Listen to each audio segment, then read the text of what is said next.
హాయర్స్ welcome to our channel. ప్రస్తుతం మనతో పాటు సీనియర్ పొలిటీషియన్ అండ్ మాజీ హోంమంత్రి మైసూర్ రెడ్డి గారు ఉన్నారు. వారితో ఒకసారి మాట్లాడదాం. సార్ నమస్కారం సార్.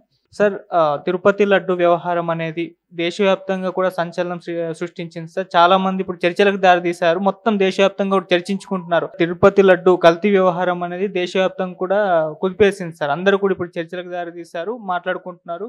సో అంటే తిరుపతి లడ్డు కల్తీ అవ్వడం ఏంటి, జగన్మోహన్ రెడ్డి గారు ప్రభుత్వంలో అసలు ఈ విధంగా ఎందుకు చేశారని కూడా అంటున్నారు సార్. మీ ఒపీనియన్ సార్ మొత్తం ఈ వ్యవహారం పైన?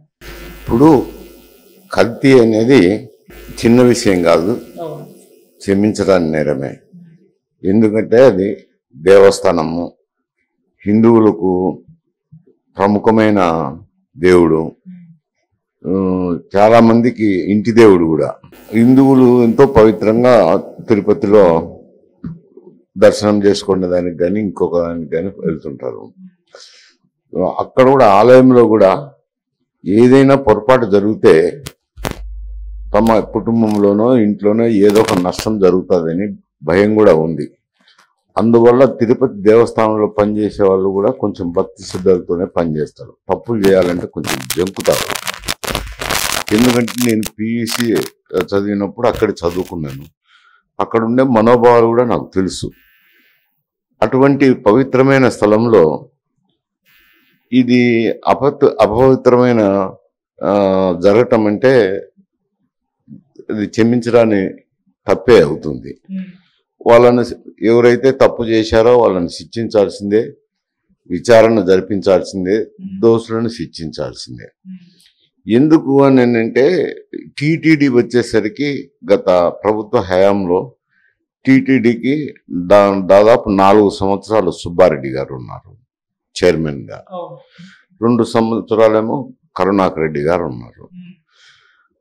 ఈ ఒకవేళ ప్రభుత్వం కూడా ఇది మాకేం సంబంధం ఉంది, టీటీడీ అటానమస్ బాడీ అనే దానికి కూడా వాళ్ళిద్దరు కూడా అత్యంత సన్నిహితులు, దగ్గరైన వ్యక్తులు ముఖ్యమంత్రి గారికి. ముఖ్యమంత్రి ఇది ఏదో వాళ్ళ అటానమస్ గాడి అక్కడ ఏదో జరిగింది, మాకేమిటి సంబంధం అనే దానికి లేదు, దగ్గర ఉన్నారు కాబట్టి. అందువల్ల ఇటువంటిది జరగకూడదు. జరిగిందంటే పొరపాటే. ఎందుకంటే టెండర్ విధానంలో పిలిచినప్పుడు వాళ్ళైనా చూసుకొని ఉండాల. చైర్మన్లు అయినా కానీ ఏమిటిది ఇంత చీప్గా ఎవరు నెయ్యి సప్లై చేస్తారు, ఎందుకంటే బయట మార్కెట్లో కూడా ఉంటాయి రేట్లు, దాని ప్రకారమే చేస్తారు. కానీ మరీ 600-700 ఉన్న నెయ్యిని 300-320 చేయడం అంటే ఏదో ఒక విధమైన కల్తీ చేయాల్సిందే. అది చైర్మన్ అయినా చూసుకొని ఉండాల్సింది.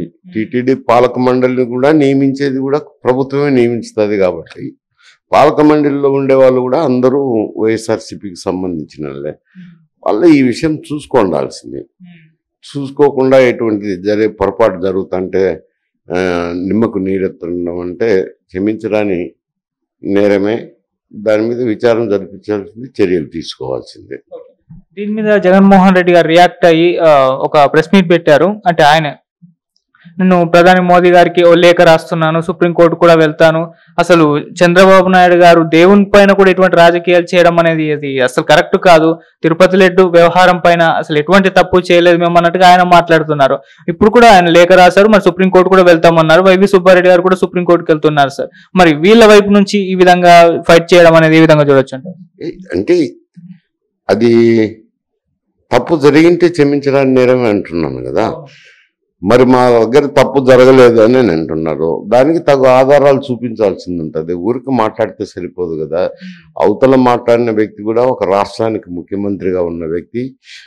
తర్వాత ఈ శాంపుల్స్ టెస్ట్కు పంపించిన తర్వాత ఆ కొన్ని కంపెనీలు సప్లై చేసిన నూనె కల్తీ నూనెగా ఉందేనా ఈవో కూడా స్టేట్మెంట్ ఇచ్చారు కదా. ఇంకా మరి అది విచారణలో నిగ్గుదేరాల్సిందే. విచారణ నిగ్గుదేరి తప్పైతే తప్పకుండా వీళ్ళను శిక్షించాల్సిందే. చంద్రబాబు నాయుడు గారు కూడా అంటే ఇది కంప్లీట్ గా ప్రూవ్ చేసి దీని ఆధారాలు చూపించి అప్పుడు ఇది చెప్పుంటే బాగుండు అని కూడా కొంతమంది వాళ్ళ అభిప్రాయాలని వ్యక్తం చేస్తున్నట్టు తొందరగా చెప్పేశారు. అలా కాకుండా దీని కంప్లీట్ ప్రూఫ్స్ తీసుకొచ్చి లేదు తిరుపతి లడ్డు వీళ్ళ హయాంలో మొత్తం కల్తీకి గురైంది అని చెప్పుంటే బాగుండు అనుకుంటున్నారు సార్, మీరేం చెప్తారు దాని గురించి? ఇప్పుడు ఆ కంపెనీలన్నీ పాతవే.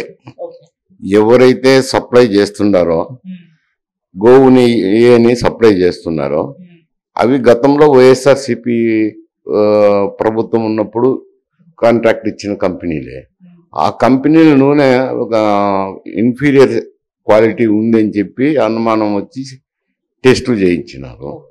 టెస్టులు చేయించినాక టెస్టుల్లో ఎస్ ఫ్యాక్టర్ అనేది వచ్చింది, కల్తీ జరిగింది అనేది వచ్చింది కాబట్టి ఆ కంపెనీలు గతంలో అపాయింట్ అయినట్టే కాబట్టి వీళ్ళకి అంతో ఎంతో అంటుకుంటుంది కదా. తప్పకుండా వీళ్ళు కొత్త ప్రభుత్వం వచ్చినాక బోర్డు వేసిన తర్వాత ఈ టెండర్లు ఇవి పిలిచి కొత్త కాంట్రాక్టర్లు వచ్చి కొత్త కాంట్రాక్టర్ల జరిగితే అది ఇప్పుడు ప్రస్తుత ప్రభుత్వానికి అంటకొస్తుంది. ఇది గత ప్రభుత్వం నియమించిన కాంట్రాక్టర్లే సప్లై చేస్తున్నారు కాబట్టి అది ఆ ప్రభుత్వం మీదకే పోతుంది. ఆ ప్రభుత్వంలో ఉన్నది చైర్మన్ ఆయనకు అత్యంత ఆప్తులే. అందువల్ల అది ముఖ్యమంత్రి గారికి కానీ ముఖ్యమంత్రి గారి సన్నిహితులైన చైర్మన్కి కానీ అంటుకొస్తుంది. సార్ దీనిపైన ఇంకొంతమంది కొన్ని భిన్న రకాల అభిప్రాయాలు వ్యక్తం చేస్తున్నారు. అంటే మతాలను రెచ్చగొట్టడానికి ఇటువంటి కామెంట్స్ చేశారు చంద్రబాబు నాయుడు గారు, జగన్మోహన్ రెడ్డి గారు ఇలాంటి వ్యక్తి, అతను ఒక క్రిస్టియన్, అందుకే హిందూ దేవాలయాల పట్ల ప్రసాదాల పట్ల ఈ విధంగా బిహేవ్ చేస్తారని ప్రూవ్ చేయడానికి చేస్తున్నారని కూడా అదొక రకమైన చర్చ కూడా జరుగుతుంది. దానిపైన మీ ఒపీనియన్? ఇప్పుడు ఎవరు కాదన్నా అవునన్నా ఆయన క్రిస్టియన్ మతం అయితే తీసుకున్నాడు, ప్రాక్టీసింగ్ క్రిస్టియనే కదా, కాదని లేని సత్యము. అయితే అతను ముఖ్యమంత్రి అనుకోండి, దానికి అంటగట్టలేం. కానీ తప్పు జరిగింటే క్షమించడాన్ని నేను తప్పే కదా అది. ఎందుకంటే హిందువులకు ప్రముఖమైన దేవుడు, ఇప్పుడు ప్రతి ఒక్కరూ కొలిసే దేవుడు. అటువంటి దేవుని దేవస్థానంలో జరగడము అని అంటే అది కొంచెం నేరం కిందికే వస్తుంది.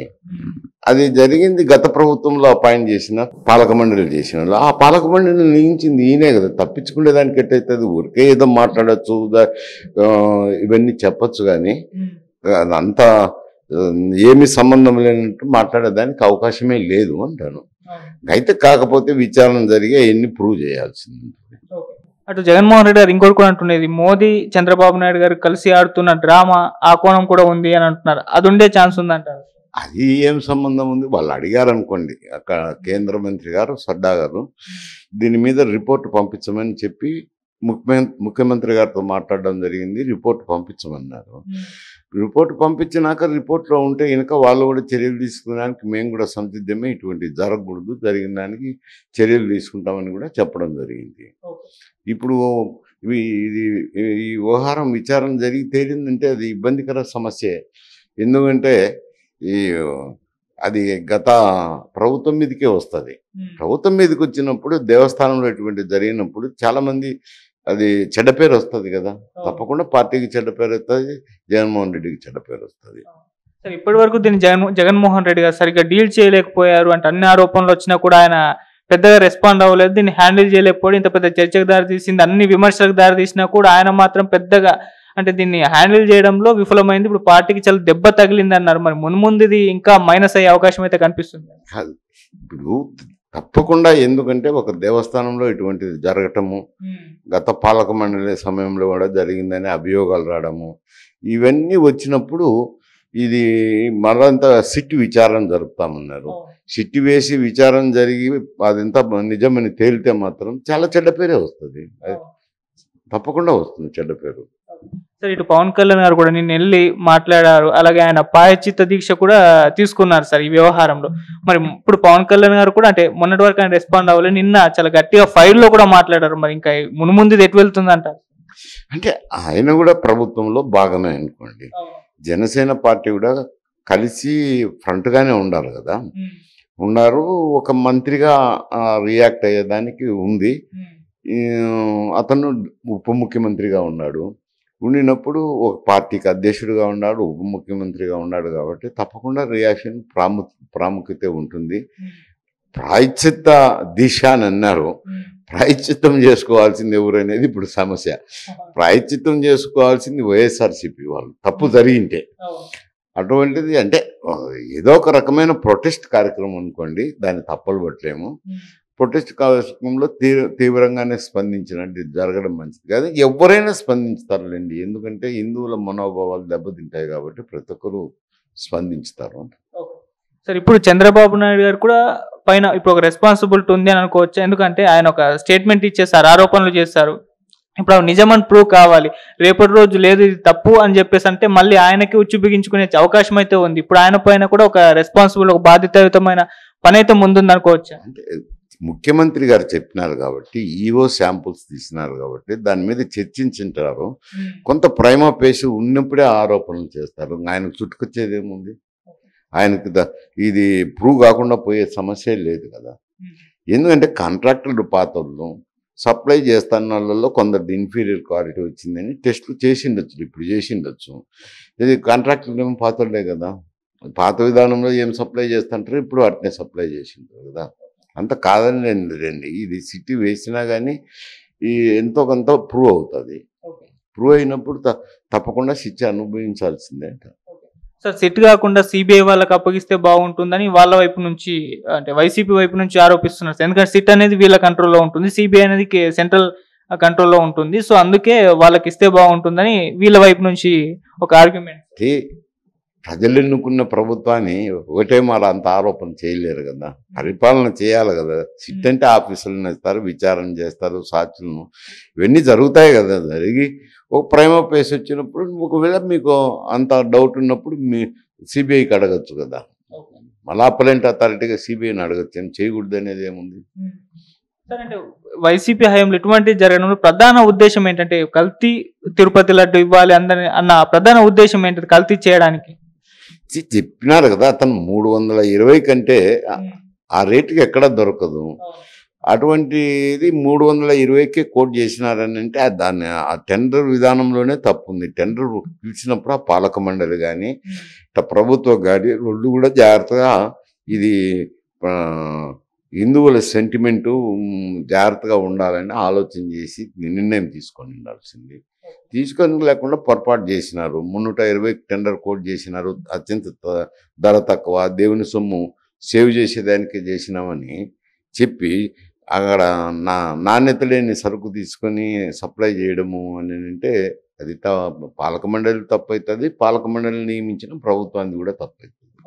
సార్, అంటే తిరుపతి విషయంలో ముందు నుంచి కూడా వీళ్ళపైన చాలా ఆరోపణలు ఉన్నాయి సార్ వైసీపీ హయాంలో. అంటే రోజా గారు కూడా డబ్బులు తీసుకొని విఐపి పాస్లు ఇస్తారు, ఇటువంటివి చాలా చేసింది. తిరుపతి కేంద్రంగా ఎన్నో అక్రమాలకైతే వీళ్ళు పాల్పడ్డారని అన్నారు. ఇప్పుడు ఇవన్నీ కూడా వాళ్ళకి వచ్చి బిగించుకునే అవకాశం ఉంది.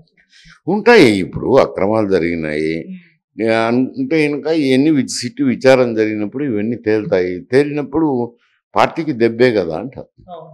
సో ఒకవేళ ప్రూవ్ అయితే జగన్మోహన్ రెడ్డి గారి పార్టీ రాజకీయ భవిష్యత్తు కంప్లీట్ గా మసకబారిపోతుందని కొంతమంది,